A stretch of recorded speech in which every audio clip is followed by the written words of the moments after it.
¿Qué tal? ¿Cómo están? Buenas tardes. Hoy tenemos la segunda parte de filosofía política.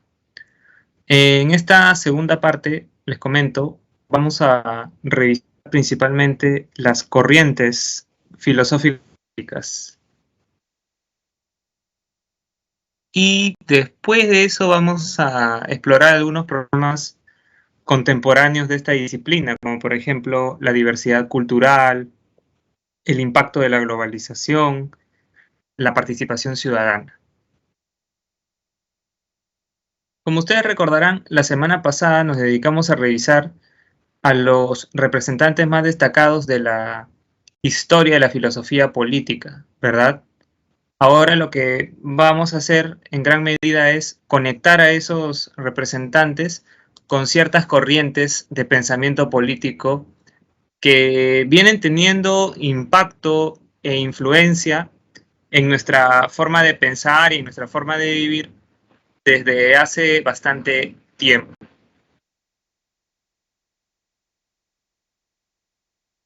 Una primera corriente que vale la pena revisar es el liberalismo. Como ya vimos nosotros la semana pasada, a propósito de John Locke y John Rawls, el liberalismo tiene como idea fundamental la defensa de la libertad individual.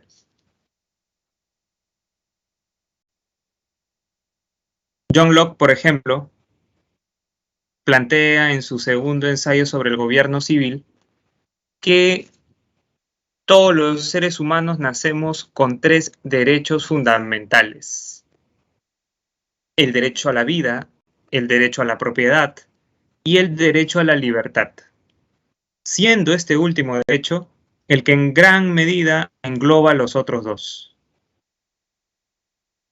Rawls, pese a que se distancia un tanto del liberalismo clásico, no dejaría de estar de acuerdo con estos planteamientos de John Locke. Y lo mismo podríamos decir de liberales como John Stuart Mill, Karl Popper, Benjamin Constant, entre otros. Ahora, esta libertad que se busca para el individuo por parte de los liberales no solamente se piensa desde un punto de vista político, sino que también abarca el factor económico, como tú bien debes saber. De hecho, otros representantes del liberalismo, más vinculados con las teorías económicas, fueron Adam Smith y David Ricardo, quienes enfatizaron sobre todo en cómo se debe buscar que los individuos sean libres también con respecto a su posibilidad de comprar y vender lo que les parezca conveniente. Las ideas entonces de libre comercio, de libre cambio, etcétera, tienen su origen en este liberalismo del que estamos hablando. Como es fácil deducir, este afán de los liberales por garantizar la libertad política, económica, moral, religiosa de los individuos les lleva a interpretar como casi un enemigo al Estado. El Estado, si no tiene límites o restricciones, puede terminar pisoteando las libertades individuales. De ahí que sea tan peligroso.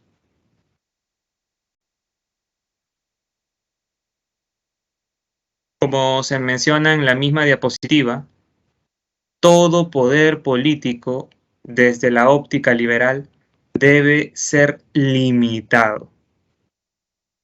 Y para limitar el poder político, una de las estrategias más útiles es dividirlo en varias partes. En un poder ejecutivo, en un poder legislativo y en un poder judicial. Recuerda que Locke, por ejemplo, es el primero en defender enfáticamente la necesidad de que el Parlamento tenga más peso que el monarca en el contexto de la sociedad inglesa. Locke en ningún momento se opone a la existencia de un rey, pero dice, por encima de ese rey debe estar el Parlamento, ya que el Parlamento es el que verdaderamente representa la voluntad popular. Si más bien le damos casi todo el poder al monarca, o si incluso le damos todo el poder eliminando el Parlamento, eso con el tiempo va a derivar necesariamente en una tiranía, en un despotismo, lo cual termina convirtiendo en absurda toda organización colectiva entre los seres humanos. Porque los seres humanos, si hemos salido del estado de naturaleza, dice Locke, es precisamente para proteger nuestros derechos, no para que se pisotee nuestros derechos.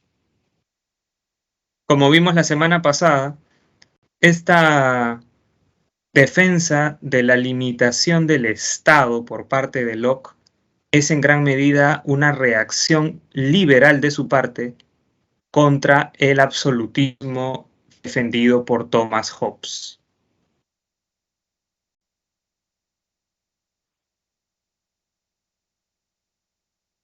Este afán porque los individuos tienen libertad también traduce en un afán porque el Estado no se entromete en nuestra vida privada, en nuestro estilo de existencia, en nuestro modo de vida.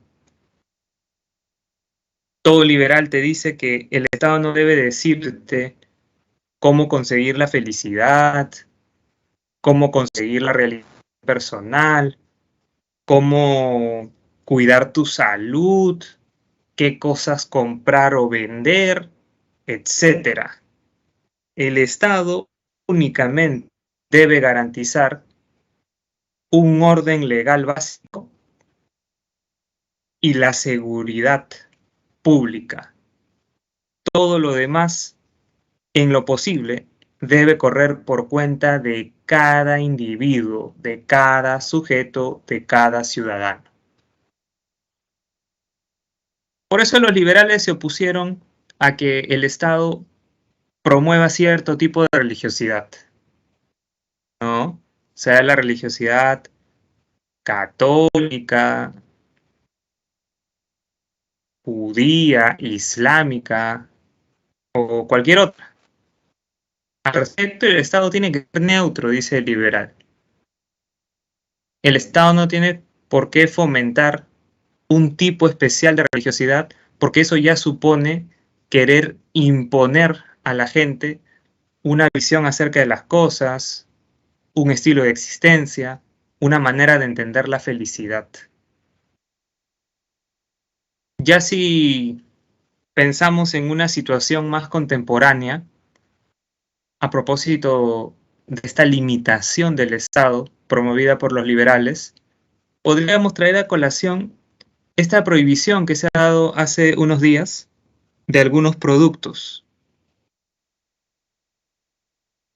Recuerda que se ha prohibido la comercialización de cierta marca de panetón, del famoso Chistris y de uno que otro producto chatarra, ¿verdad?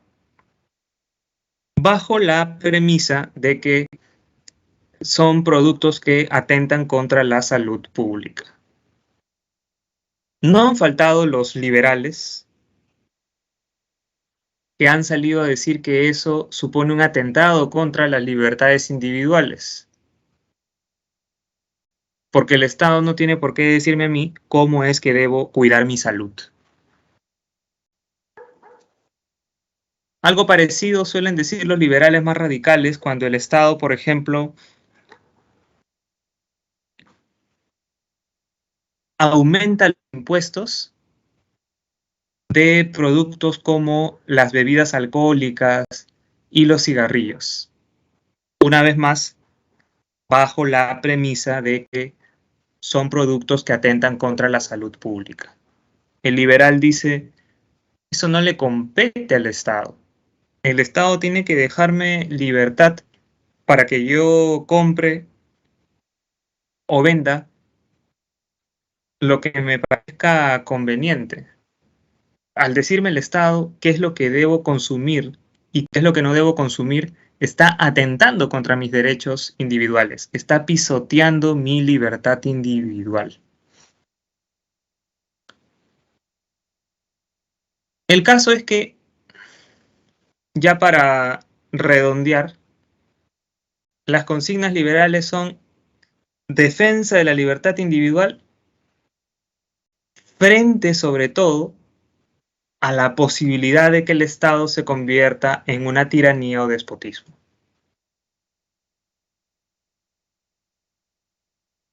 Ya sabes que esa libertad supone una libertad política, una libertad moral, una libertad religiosa y una libertad económica.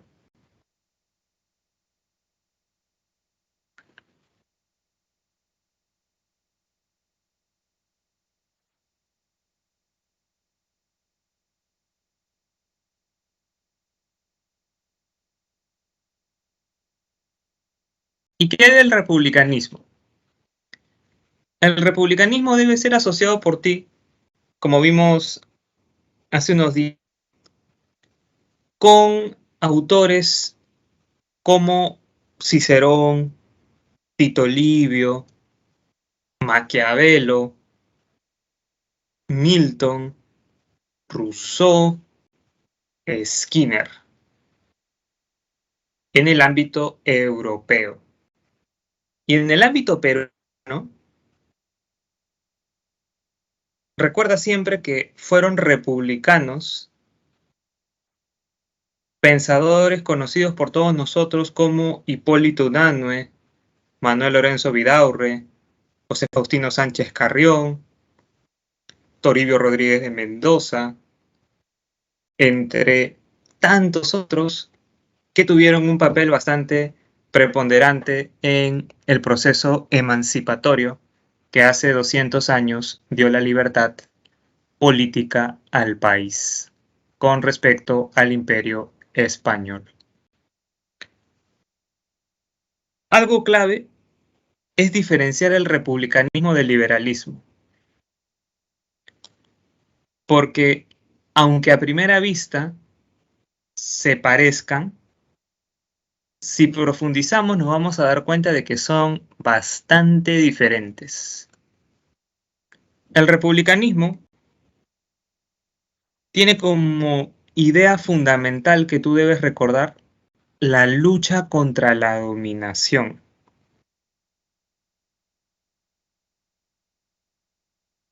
El detalle es que es una lucha contra la dominación individual, pero también estatal. ¿A qué me refiero? Me refiero a que los republicanos no solamente se concentraron en la libertad del individuo, ya que también se preocuparon por la libertad de todo el Estado, de todo el país, de toda la nación, con respecto a amenazas imperiales externas.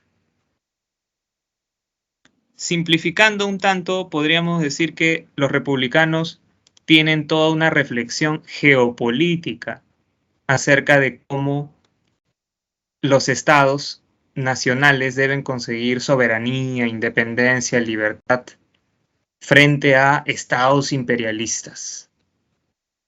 cosa que no se encuentra en el liberalismo.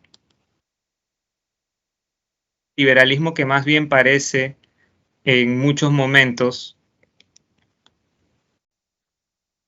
defender ciertas formas de colonialismo entre países. Para ilustrar esto que te estoy explicando, para ilustrar cómo los republicanos no solo se preocuparon por la libertad individual, sino también por la soberanía del Estado, trae a tu mente lo que vimos la semana pasada con respecto a Maquiavelo.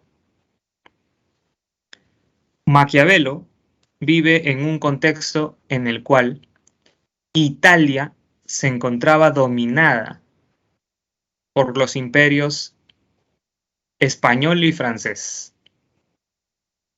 Es más, Italia ni siquiera existía en sentido estricto, porque como sabrás por historia, en ese entonces Italia era simplemente un conjunto de pequeñas ciudades, entre las cuales destacaban Florencia, Nápoles, Sicilia, Venecia, Milán, etc.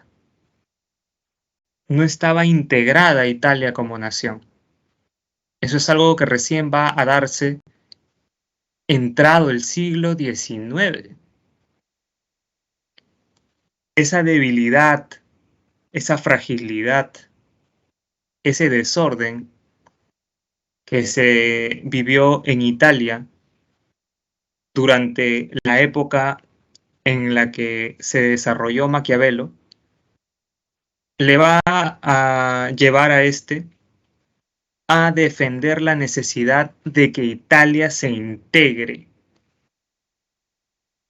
Dice Maquiavelo en El Príncipe que todas las ciudades italianas deben conformar un solo país para así enfrentar de manera más eficaz los embates imperiales de España y Francia. En pocas palabras, Maquiavelo pensaba que divididas las ciudades italianas no iban a poder garantizar su tranquilidad, su libertad frente a estos grandes imperios que sí se encontraban más bien completamente integrados entre sí, teniendo un solo ejército, una sola lengua, una sola moneda, etc.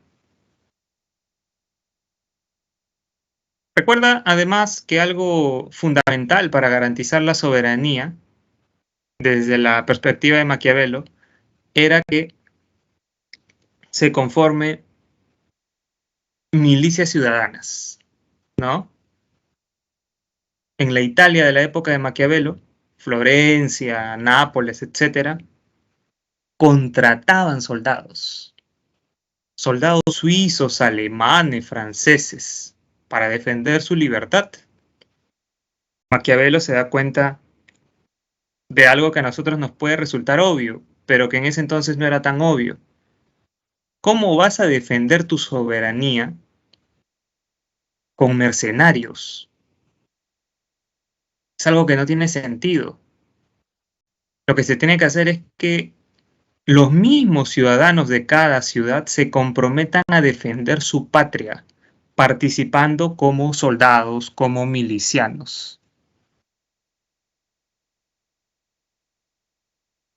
Esto explica por qué el republicanismo también se caracterizó y se caracteriza hasta nuestros días por propugnar la participación activa de los ciudadanos, sin excepción. Ese es otro rasgo que yo creo debes anotar para diferenciar el republicanismo del liberalismo. El liberalismo de Locke, Popper, Rawls y otros trata de no sobrecargar de deberes cívicos a los individuos. Rawls diría, es muy peligroso otorgar tantos deberes y obligaciones a los ciudadanos, pues esto puede terminar convirtiéndose en un atentado contra sus libertades. Rawls, por ejemplo, no habría estado de acuerdo con esta especie de servicio militar obligatorio que propuso Maquiavelo hace bastantes siglos. Si esa institución de las milicias tratásemos de actualizarla para nuestro tiempo, Rawls diría: no, es un exceso. No podemos obligar a la gente a que haga servicio militar, pensando en que a través de esto puede colaborar con su patria. No. Eso ya afecta a los derechos individuales. Eso ya hace que el Estado sea muy grande, muy amplio, muy invasivo. Los republicanos, en cambio, piensan que la libertad de los individuos posee dos dimensiones. Una dimensión ligada con los derechos y una dimensión ligada con los deberes. Así como el hecho de ser ciudadano peruano te otorga ciertos derechos, te diría Maquiavelo, también te otorga ciertos deberes. Y no pueden ser deberes que cumplas cada 4 o 5 años, como por ejemplo ir a votar o pagar los impuestos. Tienen que ser deberes que cumplas constantemente y que involucren una participación activa de tu parte en la vida pública.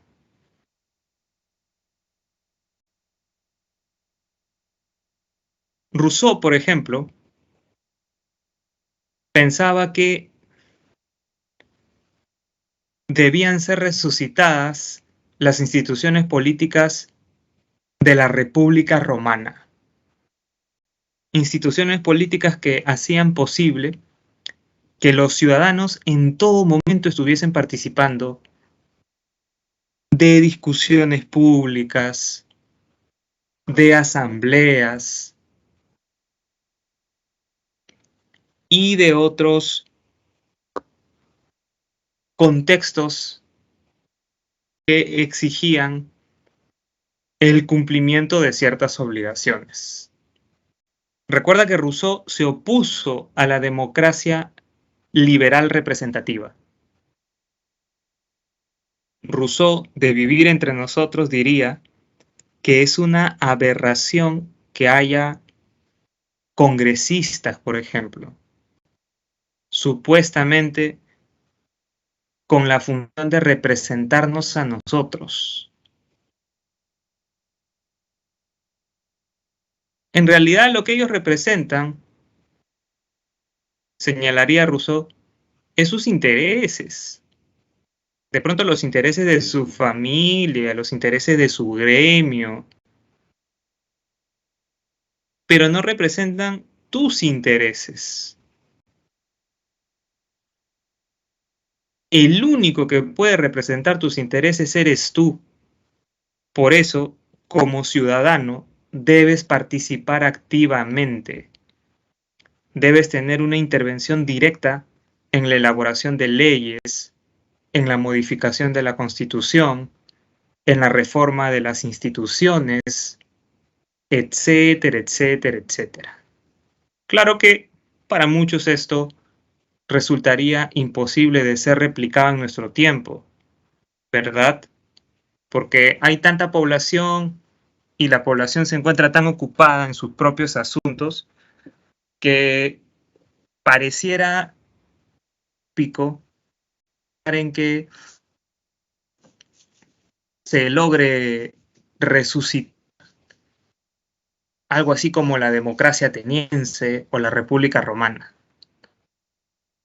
Aunque los republicanos que defienden todavía en nuestro tiempo este modelo de organización política dicen, por ejemplo, que la virtualidad es una oportunidad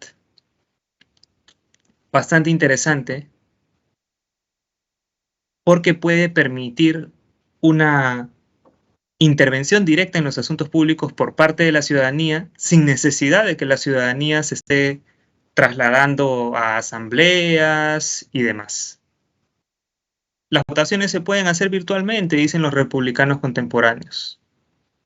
Y cada vez deberían ser más votaciones en las que tendrían que estar involucrados los ciudadanos comunes y corrientes, con miras a que cada vez tengan menos poder los parlamentarios, los congresistas, los asambleístas, ya que estos siempre encarnan sus propios intereses y no los intereses del pueblo.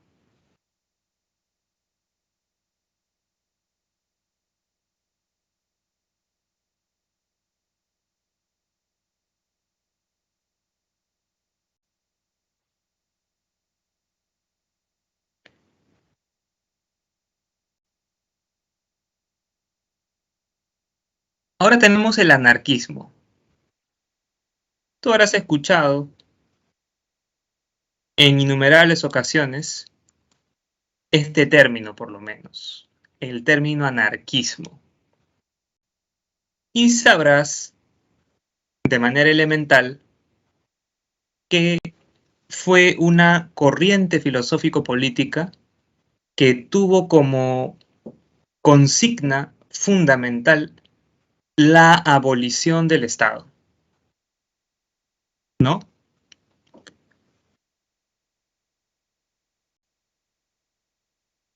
Y por abolición del Estado, los anarquistas entendieron abolición de los impuestos, de la policía, de las Fuerzas Armadas, del Congreso, del Poder Ejecutivo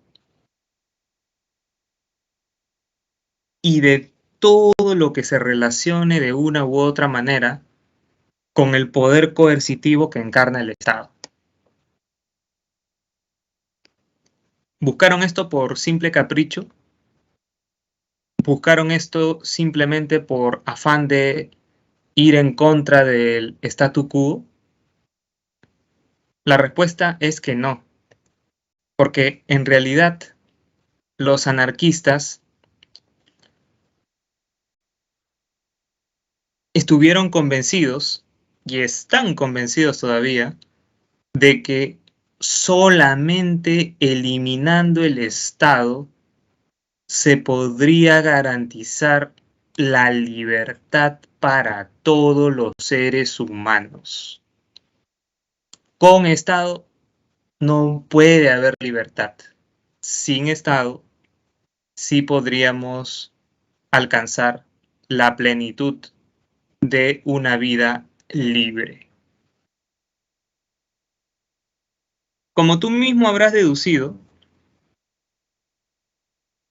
en este aspecto central del anarquismo ya encontramos nosotros una diferencia con relación al liberalismo. El liberalismo también le tiene tirria al Estado, pero nunca dice el liberal que el Estado tiene que eliminarse por completo, ¿verdad? El liberal dice debe haber Estado, pero tiene que ser un Estado pequeñito. Un Estado que sirva como orden legal y que sirva para garantizar la seguridad. Nada más. En cambio, el anarquista dice no, ni siquiera eso.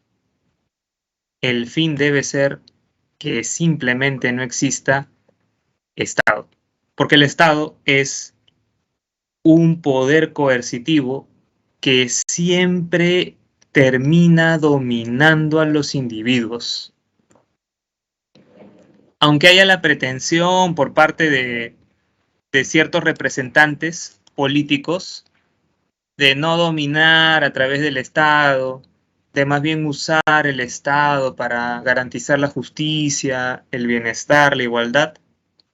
De todos modos, dicen los anarquistas, la estructura misma del Estado, su naturaleza, sus características, hacen que éste termine convirtiéndose en un poder dominante.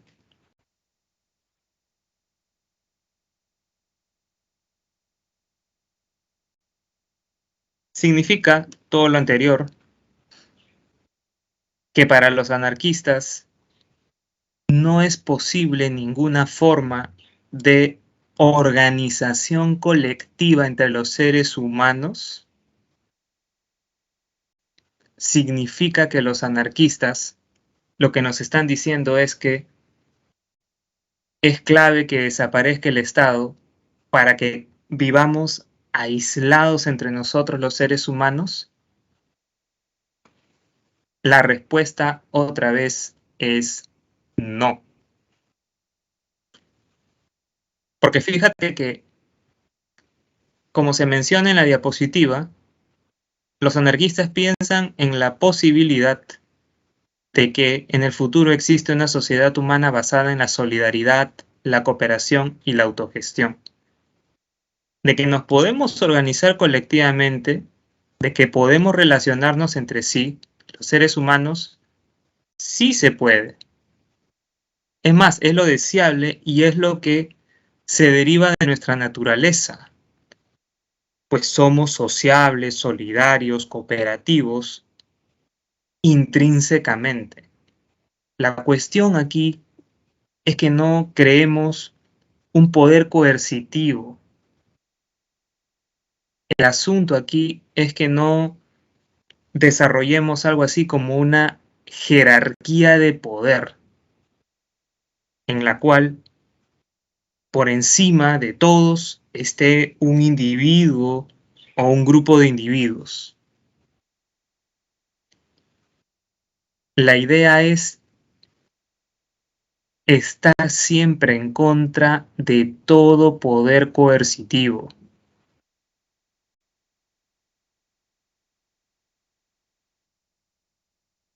Efectivamente, algo que va a caracterizar a los anarquistas como Proudhon, Bakunin y Kropotkin es que van a partir ellos de una visión optimista acerca de la condición humana.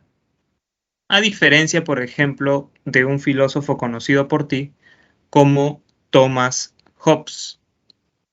Recuerda, Thomas Hobbes, filósofo británico del siglo XVII, sostuvo que el ser humano es por naturaleza violento, egoísta y rapaz. ¿Verdad? Y como consecuencia de eso, pensó él, este ser humano necesita un estado absolutista que lo ponga a raya, que lo mantenga siempre dentro de sus límites. Porque si el Estado más bien resulta permisivo, poco fuerte, los distintos individuos van a desbocarse por completo. El Estado, dice Hobbes, tiene que ser lo suficientemente potente y poderoso como para generar miedo en la ciudadanía. Solo así puede tener a raya la ciudadanía y garantizar la paz, el orden y la seguridad. ¿Por qué te he recordado lo que plantea Hobbes? Te lo he recordado porque desde mi punto de vista, servirnos para recordar al anarquismo. El anarquismo parte de una ecuación completamente diferente a la de Hobbes. Es una ecuación antagónica. A un hombre violento le corresponde un estado absolutista, según Hobbes. El anarquismo más bien parte de un hombre cooperativo, de un hombre solidario, de un hombre sociable por naturaleza. Y por tanto, ¿qué clase de estado le corresponde? Ninguno. Podríamos vivir sin ningún problema, sin poder coercitivo. Está en nuestra naturaleza poder autogestionarnos, poder autogobernarnos, poder ser solidarios con los demás sin que nos estén exigiendo, obligando o imponiendo una serie de cosas.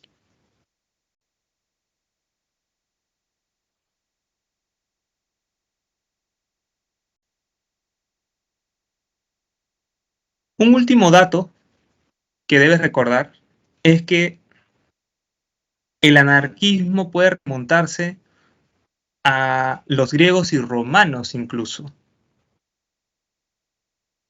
porque desde esas épocas en algunos filósofos uno puede notar afán porque en algún momento desaparezca el Estado.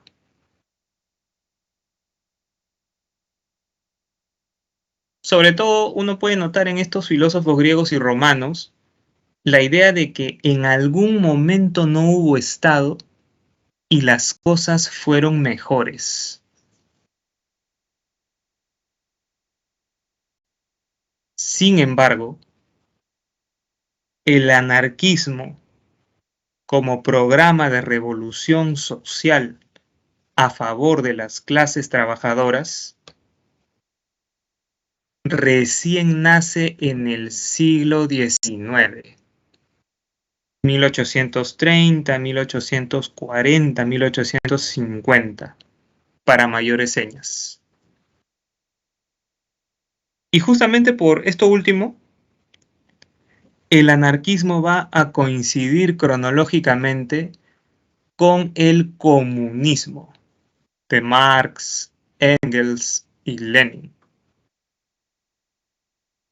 Es más, como tú mismo recordarás, anarquismo y comunismo tienen el mismo fin, la abolición del Estado y también la eliminación de la propiedad privada y de las clases sociales. Sobre todo lo primero, ¿no? En lo primero coinciden sin ningún problema. ¿Cuál es la diferencia entonces entre anarquismo y comunismo? Yo diría que la diferencia se encuentra fundamentalmente en los medios para conseguir esa abolición del Estado.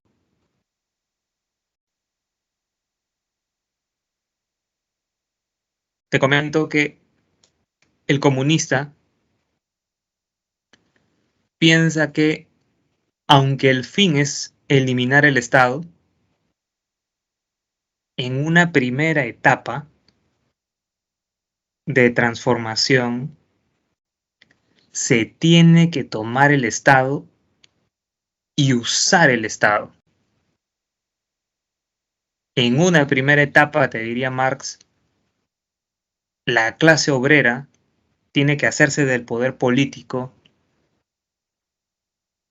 y refundar el Estado de forma revolucionaria por medio de una dictadura del proletariado. Y sobre la base de este nuevo Estado revolucionario, dirigido ahora por la clase obrera, se tiene que generar las condiciones de posibilidad para que en algún momento del futuro deje de existir el Estado.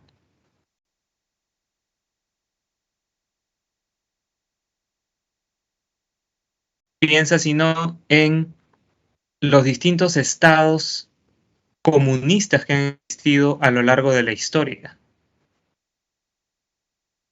Piensa, por ejemplo, en la Unión Soviética y en la República Popular China. Dos modos de organización política que nacieron con el objetivo de ser algo así como un puente hacia una sociedad sin Estado, sin propiedad privada y sin clases sociales. ¿Lo lograron? Todos sabemos que no. Y por ahí iría precisamente la crítica del anarquista al comunista. El anarquista le diría al comunista: el Estado nunca puede servir para fines revolucionarios. El Estado siempre domina, siempre somete. Por más que a la cabeza estén los obreros, los proletarios, los que conforman el pueblo, da igual. Al fin y al cabo, dirían Proudhon, Bakunin y Kropotkin, la Unión Soviética y la República Popular China también sometieron, también pisotearon los derechos, también asesinaron a mucha gente, etc. Se convirtieron en lo que supuestamente odiaban o en lo que supuestamente jamás se iban a convertir. ¿Y a qué se debe esto? Se debe a la misma naturaleza del Estado, a la misma naturaleza del poder político. Por esta razón, sostienen los anarquistas, el Estado es algo que tiene que eliminarse de raíz desde el comienzo. No se le puede emplear como un instrumento.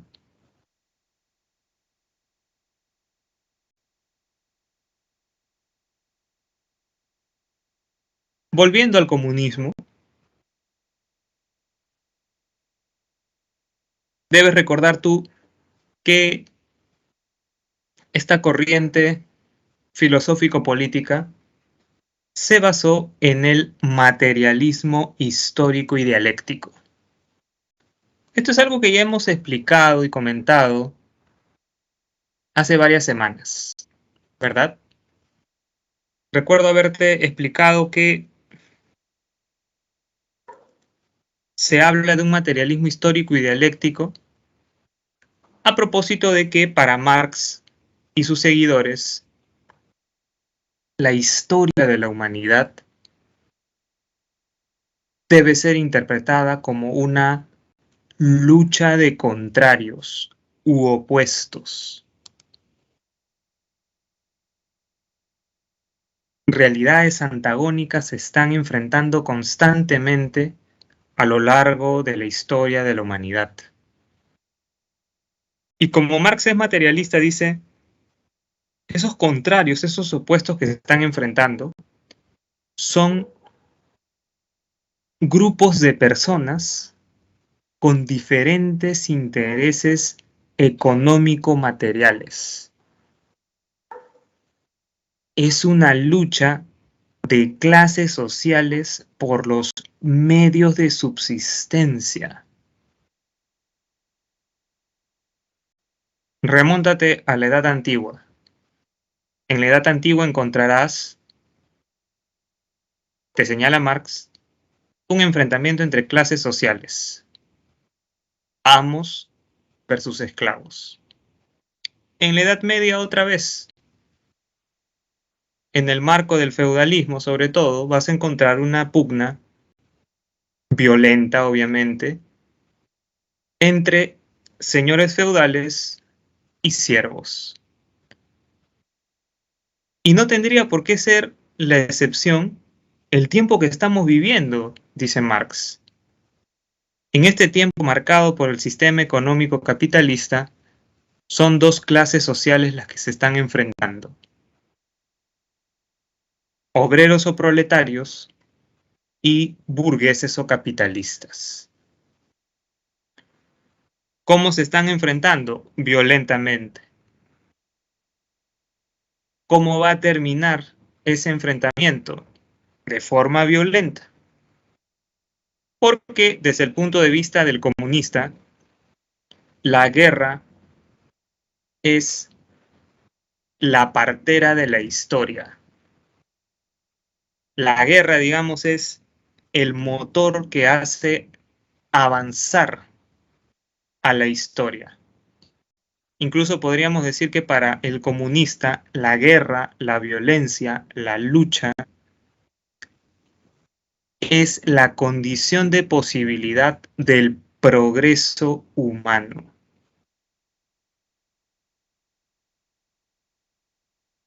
Esa última lucha entre proletarios y burgueses, según Marx y sus seguidores, será ganada por los proletarios, quienes tomarán el poder fundarán una dictadura del proletariado y generarán las condiciones de posibilidad para que en algún momento se cumpla esto que tenemos arriba: el establecimiento de una sociedad sin Estado, sin propiedad privada y sin clases sociales.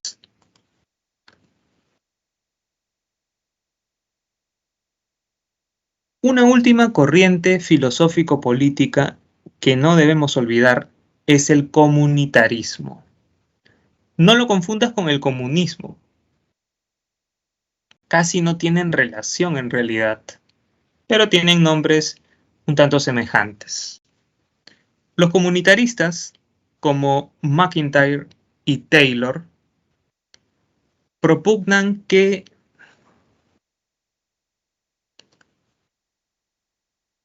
los individuos necesitan de su comunidad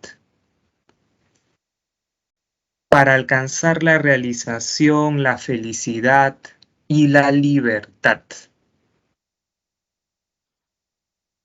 No puedes desarrollarte como persona si no es dentro de un conjunto de costumbres y tradiciones. Por eso es tan importante, piensan ellos, que el Estado proteja esas costumbres y tradiciones. Principalmente le prestaron atención los comunitaristas a aquellas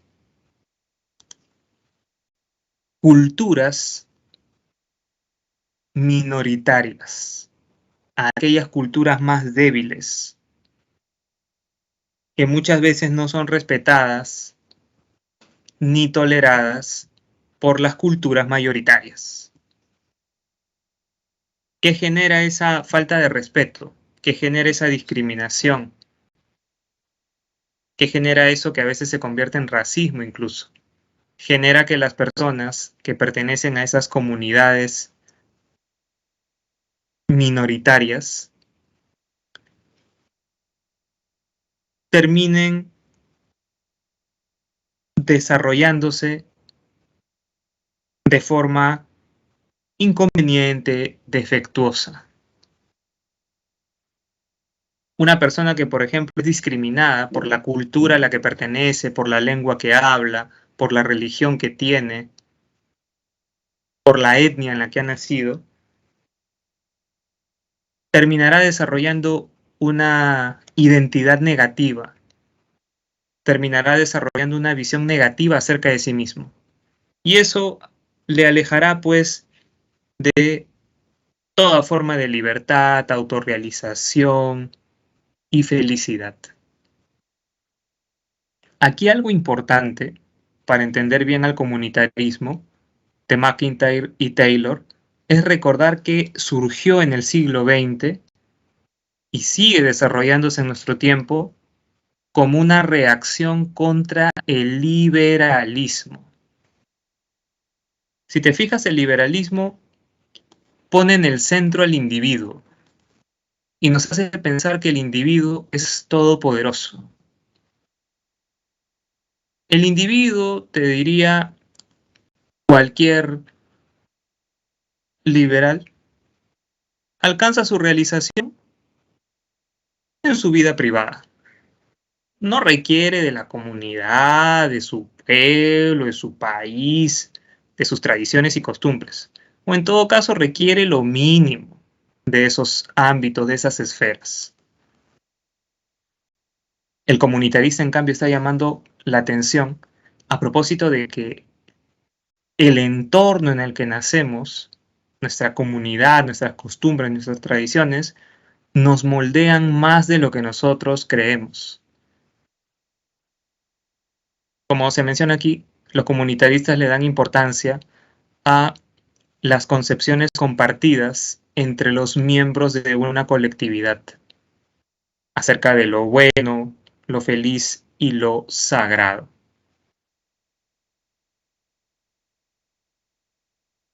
Ya para cerrar, rápidamente te menciono algunos problemas filosófico-políticos que tienen especial relevancia en el siglo XXI, es decir, en la actualidad. Por ejemplo, una cuestión que se discute en filosofía política últimamente es el impacto de la globalización. En lo económico y político, por ejemplo, se preguntan los filósofos si es legítimo o conveniente que los estados nacionales tengan cada vez menos soberanía sobre sus asuntos internos, debido a la presencia cada vez más fuerte de organismos financieros internacionales y de empresas transnacionales. ¿Está bien eso o está mal? Es mejor que los estados no tengan tanto poder sobre nosotros y que más bien ese poder se lo cedan en gran medida a instancias supranacionales, o eso es más bien peligroso. En lo cultural, la globalización también nos hace formularnos esta pregunta. ¿Existen sistemas de valores válidos para toda la humanidad? Al ver Netflix, Facebook, YouTube, etcétera, nos topamos con que hay distintas formas de vida en todo el mundo. Así podríamos plantearlo también. Y eso a su vez nos hace preguntarnos, ¿se puede hablar de derechos humanos universales? ¿O es que la diversidad cultural es absolutamente radical y por ende no se puede pensar en algo así como lo bueno y lo malo en sentido universal?